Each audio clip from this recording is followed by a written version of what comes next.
Здравейте, доктор Бояджиев. За нас е изключително удоволствие да сме в отделението по неонатология на болница Лозенец. Разкажете ни няколко думи на първо място за вашето отделение. Здравейте, добре дошли. Приятно ми е на мене също. Какво да разкажа? Отделението по неонатология на болница Лозенец е от второ ниво на компетентност, което значи, че ние се грижиме за новородени от 28-ма гестационна седмица до термин, като разполагаме с физиологичен сектор и с интензивен такъв, в който лекуваме по-тежко болните новородени. Разкажете ни какви са предизвикателствата, с които често се сблъсквате, както и в случая, когато трябва да осигурите достъп до вена при малки бебчета. Предизвикателствата са доста, честно казано, по простата причина, особено ако говорим за екстремно недоносените деца или тези, които са много малки, от 450-500 грама. Първо, съдовете са с доста по-малък калибър и от физиологична и от анатомична гледна точка, доста по-малко на брой, по-трудно могат да бъдат визуализирани. Понякога се налага да използваме ултразвук, за да намерим подходящ съд. Често биват изчерпвани доста бързо след раждането, понеже се налага да се поставят различни видове устройства за съдов достъп или така наречените абукати, централни катетри. И всъщност това е крайъгълен камък, съдовия достъп в лечението на новородени, без значение от гестационната възраст и малки деца, където ако ние нямаме осигурен сигурен съдов достъп, ние не може да доставиме съответната терапия. Това е проблем, за който не се говори често и сякаш нито пациентите го осъзнават, той така че не достига до тях най-вероятно в повечето случаи като проблем. Колегите ви също може би не говорят толкова за този проблем. Не съм сигурен, честно казано. На повечето места колегите се справят, но аз съм сигурен, че ние трябва и можеме да го правиме по-добре, не само в наш интерес, а и в интерес на пациента. Скоро започнахте използване на специално лепило, медицинско лепило за фиксиране на тези съдови катетри. Какво представлява то и с какво се различава от стандартните методи? Лепенки, ленти, шини? Така е, наистина. Благодаря за въпроса. От, може би, повече от половин година, благодарение на ръководството на болницата, за което срещнахме разбиране и благодарение на което успяхме да го закупим това лепило и да го ползваме активно при нас за почти всички пациенти, които постъпват в интензивно отделение. Мога да кажа, че наблюденията са много добри.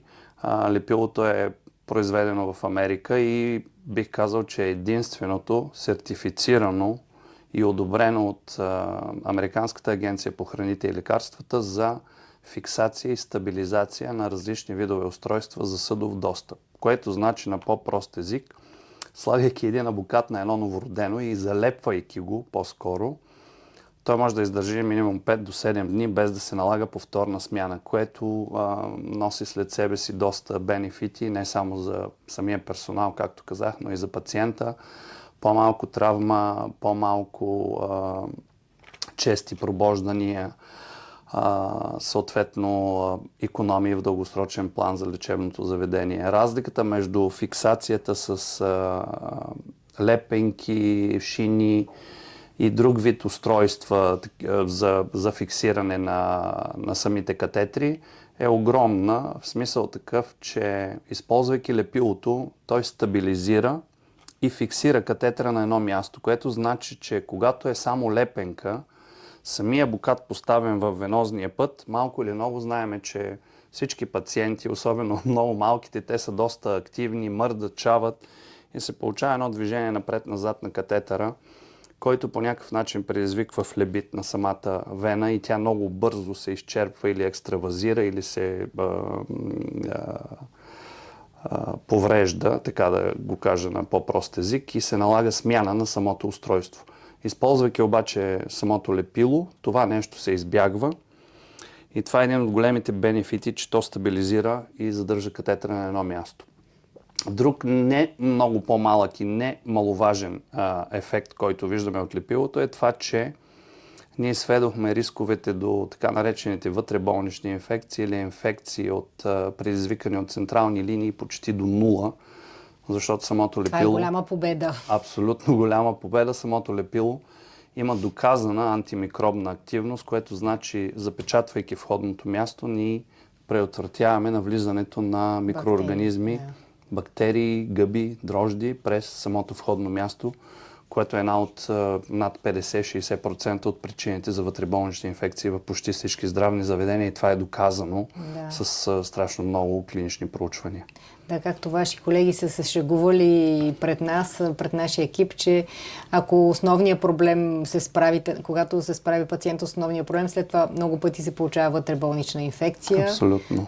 Така че това е голямо преимущество, което наистина трябва да бъде изтъкнато. Преимущество не само за пациента, най-вече за колегите, които го ползват или биха го ползвали, защото наистина бенефитите са страшно много, отколкото ако щете и цената на самия продукт. Нали? Като цяло възвръщаемостта е много по-висока, в пъти по-висока. Всъщност ние покрихме и моя следващ въпрос.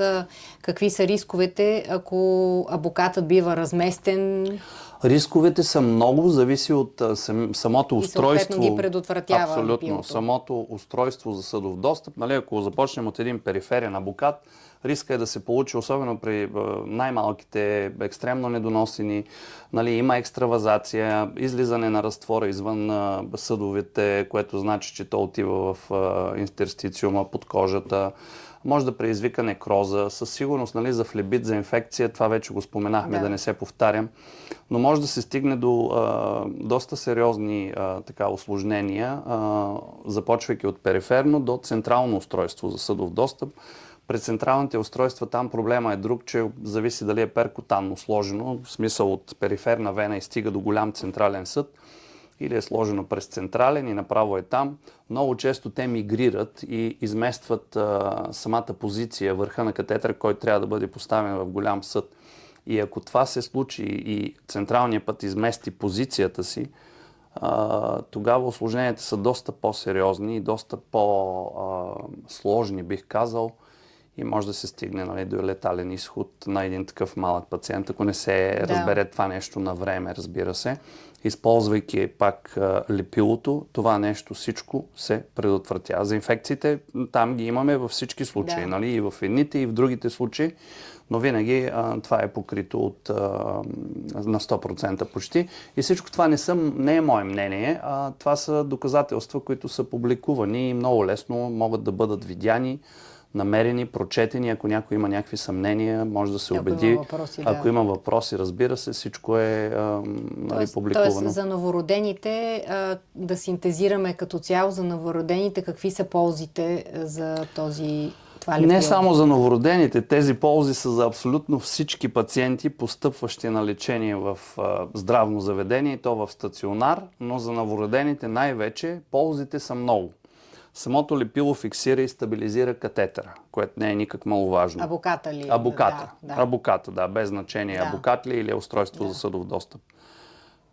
Самото лепило предпазва от навлизането на инфекция и заразяването на пациента през самото входно място на абоката или ако щете, на централната линия. Нали? Това нещо със сигурност няма да се случи и ще предотвратим инфекция или така наречените вътреболнични инфекции.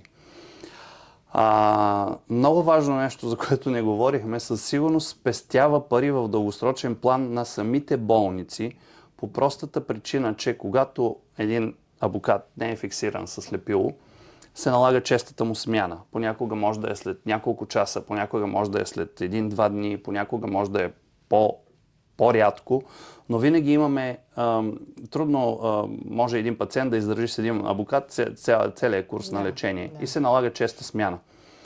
Когато ползваме лепило, тази смяна не се налага и де-факто имаме икономии на абокати, на устройства за съдов достъп, на лепенки. Друго нещо, което е доста немаловажно според мен, особено в тези години, в които е доста трудно да намериш медицински сестри и те са почти на изчезване. Нали, тук имаме много по-малко време на средния персонал и всъщност намалена сестринска намеса. защото една сестра днес, ако се наложи да сложи 5 или 10 абоката, нали, или няколко пъти, това отнема доста време. Съдовия достъп е, така бих казал, един крайъгълен камък и не е проста процедура. Това си е една инвазивна процедура, на която пациента е подложен и наистина изисква много умения, много така трениран, бих казал, персонал, който да може да извършва всичко това. Не случайно самото лепило вече е влязло в така наречените бандали, в които то е неизменна част от поставянето на един абокат, например, в доста болници в Европа и в Щатите, ако щете. Той присъства задължително при поставянето на устройство за съдов достъп. Дали е абокат, дали е централен път, няма никакво значение. Той винаги се поставя, абсолютно безвредно е, няма никакво ограничение на възрастта, може да бъде от новородено до възрастен човек. Не предизвиква никакви алергични реакции, кожата стои мека, няма доказани някакви странични ефекти към кожата на пациента, както казах, без значение от възрастта. Плюс това ние вече го ползваме сигурно повече от половин година. Не сме видяли нито една странична реакция като някакъв проблем. В кои отделения го използвате тук, освен в неонатологията? Тук го използваме при нас и със сигурност в отделението по реанимация и интензивно лечение. И, както казах, резултатите са доста обещаващи. Защото аз съм сигурен, че, както казах и в началото, е добре да започнем да работим медицина базирана не на мнение, а на доказателства. Доказателствата в тази посока са страшно много и препоръчват горещо използването на това лепило. Ако искаме да работим някаква медицина, която е up-to-date, задължително би трябвало да се придържаме към световните практики и техните препоръки, за да може да доставим най-доброто качество за нашите пациенти, а съответно и за лечебното заведение, и за колегите, които осъществяват грижите за тези пациенти. Благодарим ви. Това е добър финал. Какъв е вашия призив към вашите колеги? В такъв случай, от личния ви опит. Призива е наистина, да търсим иновациите. Аз вече мисля да търсим иновациите, аз вече го казах. И да ги използваме и да не се притесняваме да ги използваме, защото наистина няма нищо страшно. Знам, че би било трудно, особено промяна на стереотипа и практиката, която е била до сега, но за да бъдем актуални и за да повишим нивото на здравни грижи и качеството най-вече, ние трябва да се придържаме към тези практики и да ги имплементираме, защото наистина резултатите са страхотни. Благодарим ви. Наистина благодарим на възможността да дойдем във вашето отделение и си пожелаваме тази информация да достигне до повече пациенти и до повече ваши колеги. Дано. Благодаря ви и аз.